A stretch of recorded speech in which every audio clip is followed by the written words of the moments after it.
Assalamualaikum warahmatullahi wabarakatuh. Ikuti dan kunjungi channel YouTube Maulizul Akbar NAD. Subscribe, like, share, komen.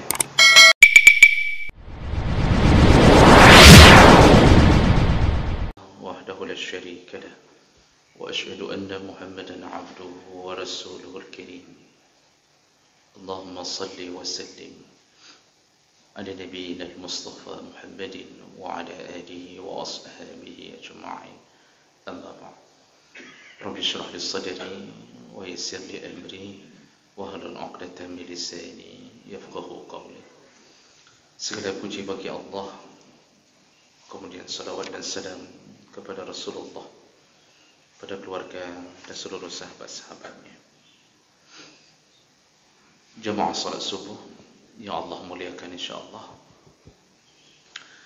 Di pertemuan kita sebelumnya, kita sudah membahas salah satu daripada dosa besar, yaitu menganiaya binatang dengan cara memotong sebahagian anggota tubuhnya ketika masih hidup, atau membuat cetakan stempel di kulitnya yang sifatnya menyakitkan dengan besi panas, atau membunuh binatang tapi tidak untuk dimakan, tapi hanya sekedar untuk bermain-main.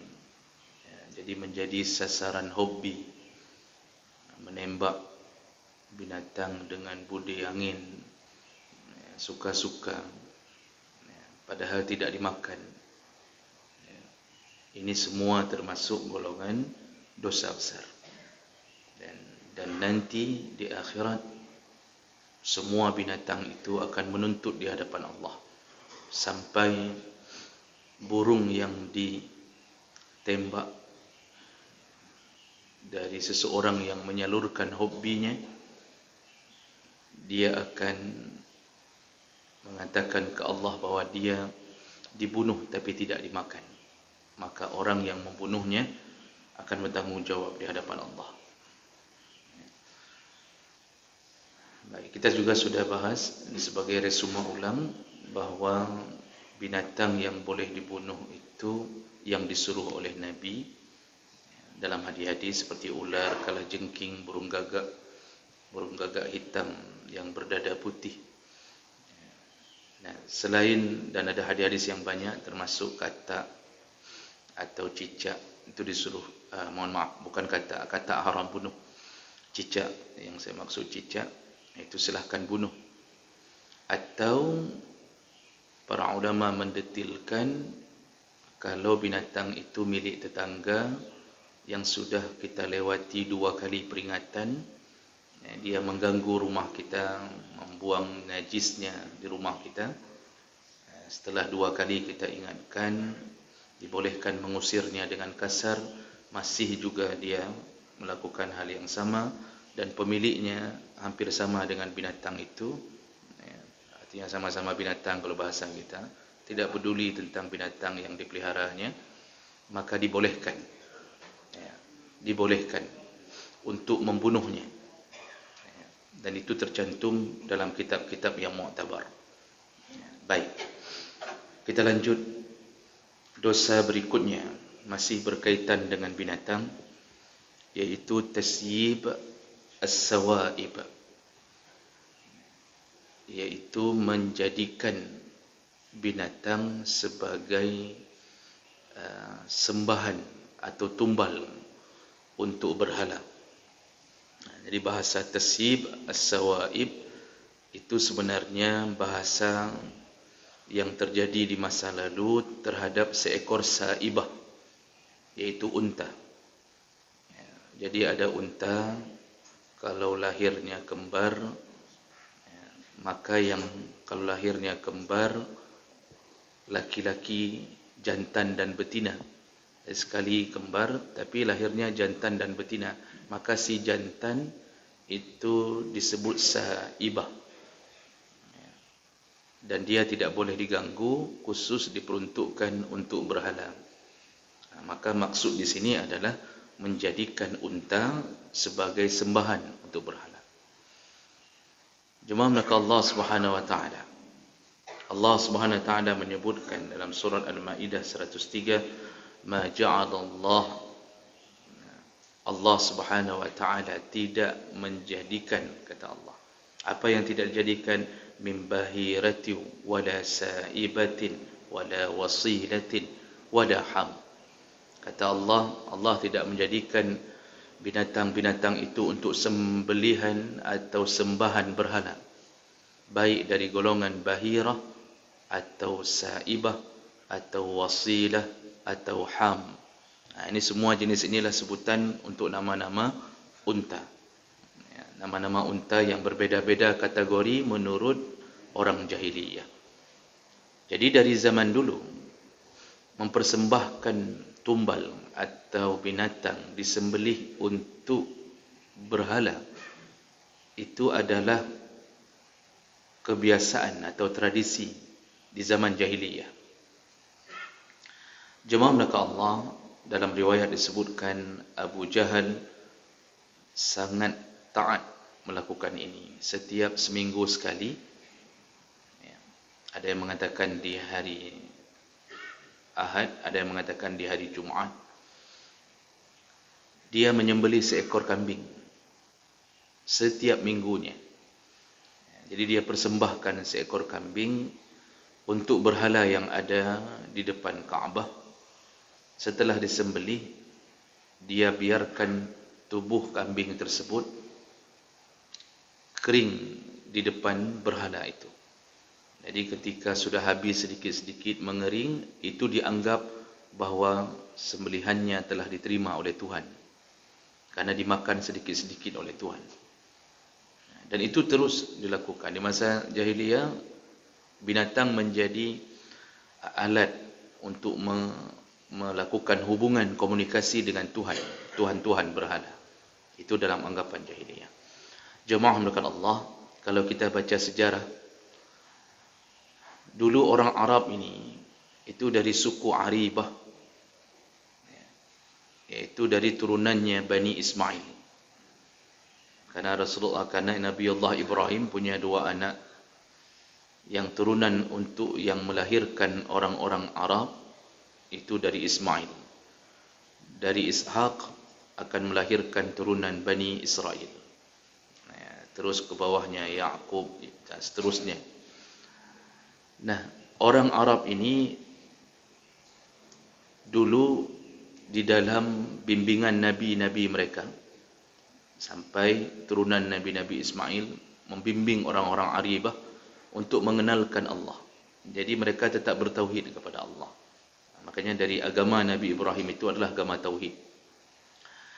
Kapan pertama sekali orang Arab jahiliyah mulai menyembah berhala?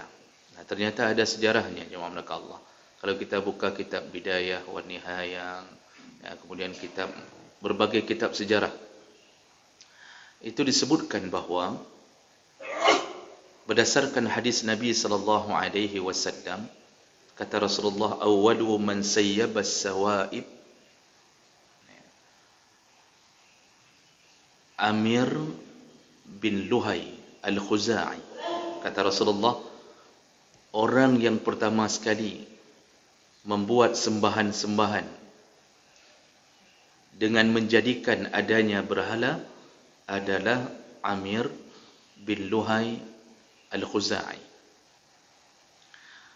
Dan aku melihatnya, kata Rasulullah, aku melihatnya dia menyeret-nyeret ususnya di dalam neraka. Jadi Rasulullah sudah mengatakan nasib Amir bin Luhai ini, dia menyeret-nyeret ususnya dalam neraka. Artinya dia masuk neraka, dan di neraka diburaikan ususnya oleh Allah, dan dia menyeret-nyeretnya, mendapatkan siksa.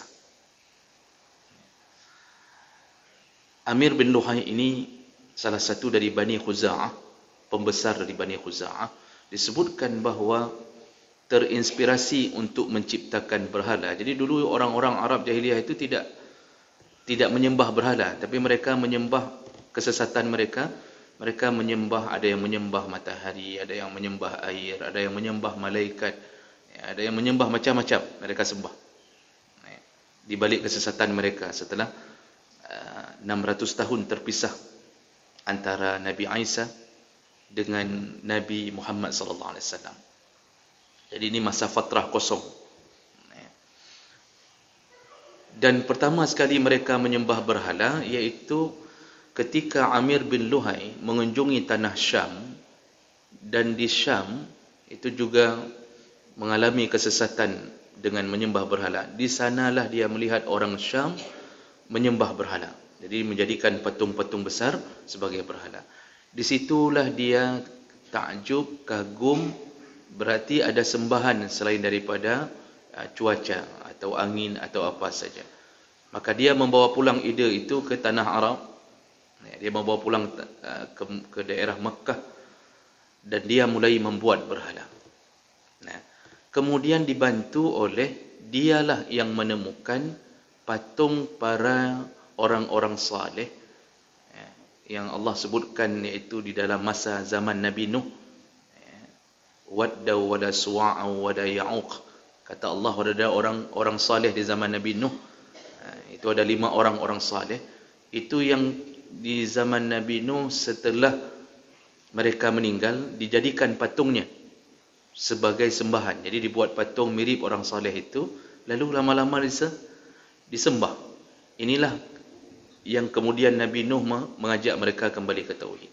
Nah, patung itu hilang dibawa oleh banjir yang terjadi pada zaman Nabi Nuh. Dan itu saya lihat para ulama mencatat itu sepakat. Hilang 5 patung yang mirip orang saleh itu. Dan ternyata yang menemukannya, dan Ibnu Abbas sudah mengatakan dalam salah satu riwayat, nanti patung ini, patung-patung itu ditemukan kembali, kata Ibnu Abbas. Ditemukan kembali dan dialah yang menjadi sumber kesesatan. Siapa yang menemukannya? Ternyata Amir bin Luhai yang dibimbing oleh jin untuk memberitahu di mana posisi patung orang-orang saleh itu. Maka dia yang menggalinya dan dimulailah kembali dia memperkenalkan berhala di tanah Mekah.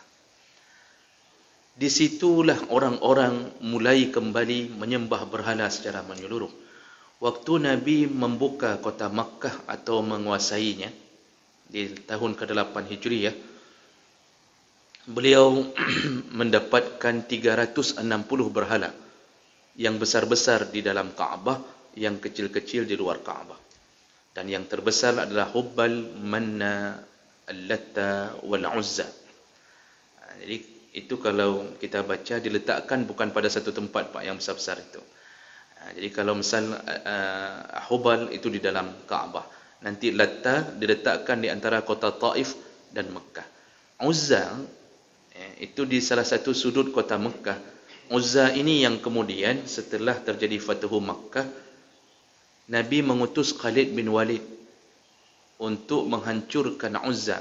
Ternyata Uzza ini berhala yang bisa berbicara, mengeluarkan suara. Jadi dia diikat di satu tempat, diberi selimut tapi berbicara. Dan yang berbicara bukan benda ini, tapi syaitan yang mengeluarkan suara.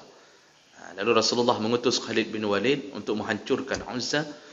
Khalid bin Walid mendatanginya, lalu kemudian dia dengan mata telanjang melihat, berdasarkan hadis Nabi, dia melihat bahawa ada seorang perempuan berambut panjang keluar dari tubuh Uzza dan dia langsung menebas perempuan ini. Lalu dia kembali ke Rasulullah mengatakan, ya Rasulullah, ketika aku menghancurkan Uzza dan kulihat seorang perempuan keluar dari balik Uzza dan kutebas kepalanya. Kata Rasulullah, tahukah engkau siapa dia? Aku tidak tahu ya Rasulullah. Yang penting yang ku tahu dialah yang mengganggu selama ini. Dialah syaitan, jelmaan. Dialah yang berbicara kepada masyarakat untuk menyembah Uzza. Jadi jamaah mereka Allah, maka merebaklah penyembahan berhala. Dan apa yang mereka lakukan hari-hari? Mereka mempersembahkan binatang untuk Tuhan-Tuhan mereka. Maka mereka mulai menumbalkan kambing, unta. Jadi unta itu yang dipersembahkan adalah unta-unta yang mereka anggap terbaik. Ini yang Allah sebutkan tadi, bahirah sa'ibah. Nah, jemaah mereka Allah Subhanahu wa taala. Jadi dicatat dalam kitab ini tentang perbuatan ini bukan hanya ingin menggambarkan sejarah, tetapi ingin mengatakan bahawa apapun binatang yang kita sembelih, kita jadikan tumbal untuk Tuhan-Tuhan selain Allah atau untuk jin yang meminta tumbal, maka hukumnya jatuh ke dalam dosa besar. Dan itu termasuk kesyirikan yang nyata. Hari ini mungkin kita tidak lihat berhala di daerah kita, tapi kita akan melihatnya di daerah-daerah yang lain, dalam keadaan berbentuk sesajen yang dipersembahkan untuk Tuhan, pohon. Jadi kalau di luar kota kita, di luar area kita, itu kalau ke pedalaman di tanah Jawa, tidak semua Jawa melakukan itu, di pedalaman-pedalaman, di Gunung Kemusu, kemudian di di tempat bersemayamnya Roro Kidul itu, Pak. Siapa yang saudara Roro Kidul di sini, Bapak? Saya tidak tahu ni. Di daerah mana itu? Kalau yang tadi Kemusuk itu di Seragian Jawa Tengah. Nah, itu mereka melakukan acara labuhan berbentuk sesajen. Selain daripada buah-buahan, nasi tumpeng, kemudian macam model masakan, mereka juga akan mempersembahkan hewan. Apakah ayam, dikumpulkan sekaligus dengan darah ayamnya, atau apa saja mereka lakukan, dan itu terjadi sampai hari ini. Padahal mereka Islam, Pak. Ritual-ritual itu hari ini itu dilakukan bukan oleh orang Hindu saja. Orang Islam pun masih melakukan sesajen. Jangankan di sana. Teringat ketika kami masih belajar di Dayah, di pesantren di Lumputu, itu di belakang ada sungai. Sering sekali kami ketika mandi di sungai di belakang pesantren menemukan seperti ada sampan yang kecil yang mengalir di tengah sungai. Dan kami lihat langsung, saya lihat langsung, Pak, isinya ayam yang sudah disembelih dan darahnya dikumpulkan dalam satu daun, mengering sedikit-sedikit. Kemudian barulah di sampingnya ada telur, ada jeruk dan seterusnya. Ya, tahulah anak pesantren kalau sudah lihat telur, jeruk, apa yang dilakukannya. Panena di Hambu Wandum. Jadi jemaah melaka Allah, nanti kita lihat hukumnya boleh atau tidak. Jadi ini terjadi. Penyembahan sesajen dengan tujuan keselamatan, keberkahan. Jadi orang-orang melepaskan acara labuhan di pantai selatan, Ratu Pantai Selatan, ni Roro Kidul, dipersembahkan. Lalu kemudian setelah dipersembahkan ke tengah laut, lalu ditarik kembali. Kemudian berebutlah orang-orang karena dianggap sudah dijamah oleh Ratu Pantai Selatan, dan kemudian itu akan mendapatkan keberkahan. Berebutlah orang untuk mengambil apa yang kembali dari tengah laut tadi.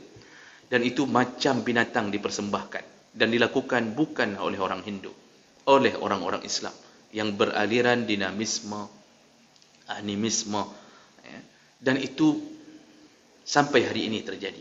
Sampai hari ini, hari-hari mereka salat, tapi kesyirikan mereka lakukan. Jadi jemaah melaka Allah Subhanahu Wa Taala, jangan mengira bahawa sudah selesai dakwah kita. Masih ada di pedalaman-pedalaman kita, cuma tidak kentara sekali, itu masih ada. Nah, jemaah melaka Allah, kadang-kadang orang kalau bukan menyembahkan kepada berhala, maka dia mempersembahkan kepada jin yang sedang dia minta pertolongan.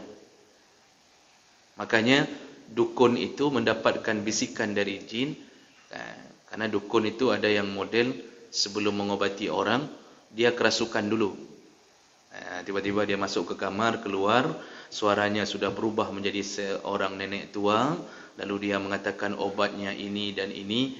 Lalu dia mengatakan kalau mau sembuh, maka cari ayam hitam yang seluruhnya hitam. Kemudian disuruh cari kambing hitam.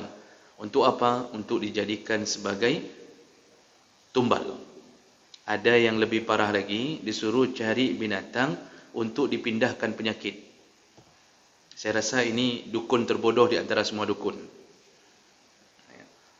Kalau seandainya penyakit bisa dipindah kepada binatang, begitu mudahnya urusan kita. Jadi dipindahkan penyakit kepada kambing. kambing yang kena COVID, gara-gara dipindahkan COVID dari kita ke kambing, kan bangai berat bangai. Yang lebih bangai lagi orang yang mendatangi dan taat kepada permintaan itu. Ya. Itu manusia super maha ekstra bodohnya minta ampun. Itu dukun orang bodoh. Rata-rata dukun tidak sekolah. Dari kecil memang berdukun. Datang kita taat pada orang yang tidak sekolah.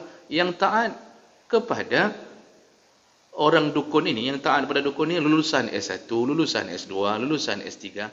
Bapak ingat waktu kejadian Kanjeng Dimas yang menggandakan uang dari balik kursi sehingga sananya.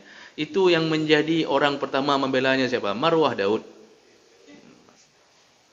Dr. Marwah Daud, ya, yang pernah menjadi sekjen di MUI, habis-habisan dibela karena melihat langsung tangan si Kanjeng ini mengeluarkan uang langsung dari balik kursi, yang setelah ditangkap ketahuan rupanya di balik kursi itu ada lubang, ya, untuk menyimpan uangnya. Dan dia percaya. Dia percaya. Makanya ketika orang berada di ambang putus asa, ketika mulai dimainkan permainan drama oleh jin, membuat sakit anak kita yang tidak kunjung sembuh, anak gadis kita tidak kunjung datang jodohnya, lalu kita merasa khawatir, lalu kemudian kita mendatangi dukun, disitulah syaitan memanfaatkan kebodohan dan keputusasaan kita. Jadi orang kalau kurang imannya, tidak memulangkan urusan kepada Allah, tidak menerima keputusan Allah apapun pada dirinya, maka dia akan mengusahakan untuk membalikkan takdir itu. Dia datang, lalu apapun dia lakukan. Ketika anak kita kesurupan sudah 5 tahun tidak sembuh-sembuh, maka ada puncak kita kelelahan. Disitulah perjuangan iman paling hebat. Maka orang yang mengaku saleh pun bisa jatuh dalam urusan itu. Dia tidak mau pikir lagi daripada enggak sembuh-sembuh, dia akhirnya datang ke dukun. Lalu dia katakan, apa ustaz itu bilang? Ru'yah. Sudah 5 tahun tidak sembuh-sembuh. Padahal dia dalam proses menuju kepada kesembuhan. Dan Allah Subhanahu Wa Taala bisa saja menahan seorang hamba untuk menguji keimanannya, seperti Allah menahan penyakitnya Nabiullah Ayyub alaihi salam. Padahal itu kekasihnya yang selalu memuji-mujinya. Tapi bertahun-tahun, ada yang mengatakan 8 tahun, ada yang mengatakan 18 tahun, Nabiullah Ayyub tidak kunjung sembuh. Tapi tidak pernah ada putus asa.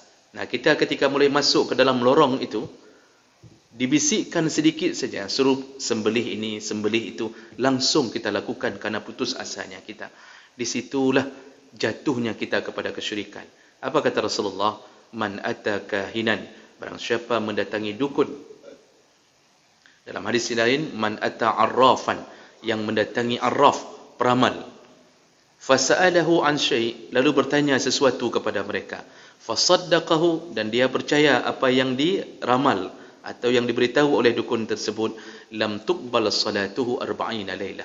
Pertama sekali datang, langsung kalau dia percaya, taat, dia cari hewan, dia lakukan apapun, dia cari 7 benang dengan warna yang berbeda, dia cari 7 kembang, dia disuruh mandi tengah malam, macam dia taat pada dukun ini, lam tuqbal salatuhu 40 lailah. Semenjak hari itu salatnya ditutup oleh Allah 40 hari 40 malam.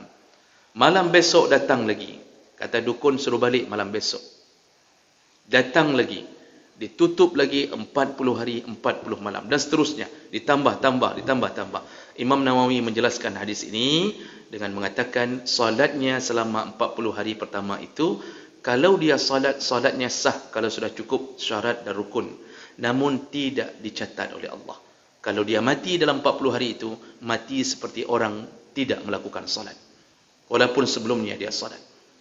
Itu baru 40 hari pertama, ditambah 80, ditambah 120, terus-terusan datang, maka terus bertambah bilangan ditutupnya pintu salat. Kalau menikah dengan dukun selama-lama, tidak diterima salat. Nah, makanya jangan menikah dengan dukun. Kadang-kadang ada dukun yang kadang-kadang memang menyasar orang-orang pasien yang akan dijadikan istrinya. Dibilang ini, dipisahkan dengan suaminya. Lalu kemudian pasien ini nikah sama dukun. Ini amalan-amalan yang paling berbahaya. Hari ini dukun dihormati. Ustaz yang ditangkap. Para ustaz ditangkap, para pendai ditangkap, dukun dihormati. Diberikan panggung di televisi. Dibuat acara-acara perdukunan. dengan memakai baju jas parlente, lalu kemudian menebak ini, menebak itu. Masya Allah, begitu banyaknya orang menonton. Sedangkan orang-orang yang membela agama didiskreditkan, dihancurkan hidupnya. Begitulah akhir zaman. Dan itu wajib terjadi sebagai mukjizat Nabi yang mengatakan di akhir zaman yang amanah dianggap pengkhianat, yang pengkhianat dianggap amanah. Dan ini sedang kita lalui. Menunjukkan apa? Tidak lama lagi kiamat akan segera datang. Tidak lama lagi. Maka jemaah melaka Allah, jangan bermain dengan urusan ini. Hati-hati. Dan terakhir yang kita ingin informasikan, tambahan bahawa bolehkah seandainya kita melihat sesajen yang isinya seperti tadi ayam, bebek dan macam-macam, bolehkah kita memakannya? Ini dibahas dalam kitab. Jawaban para ulama, kalau bentuknya binatang yang hari-harinya adalah binatang halal, tapi kemudian kita tahu dijadikan sebagai sesajen, maka hasil sembelihan yang digunakan untuk berhala, untuk jin atau untuk perdukunan haram untuk dimakan. Dengan dalil Allah mengatakan innama harrama alaikumul maitata waddama wa lahmal khinzir wa ma uhilla li ghairillah wa ma uhilla bihi li ghairillah. Termasuk yang haram selain bangkai, selain daripada daging babi, yaitu yang disembelih bukan dengan tujuan untuk Allah, tapi disembelih untuk Tuhan selain Allah.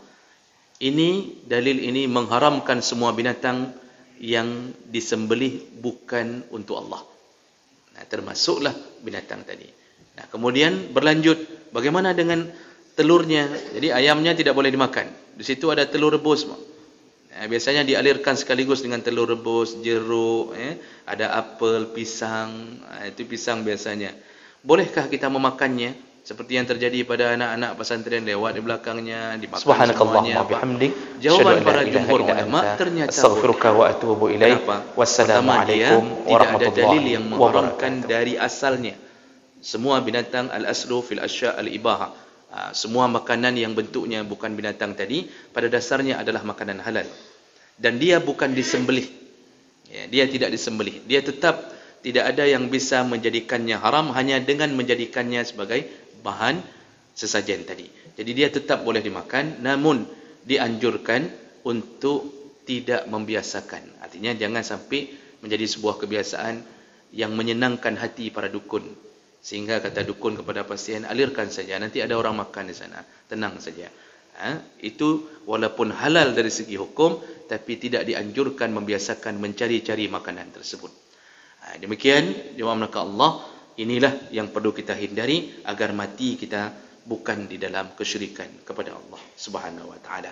Subhanakallahumma bihamdik, asyhadu an la ilaha illa anta, astaghfiruka wa atubu ilaik. Wassalamu alaikum warahmatullahi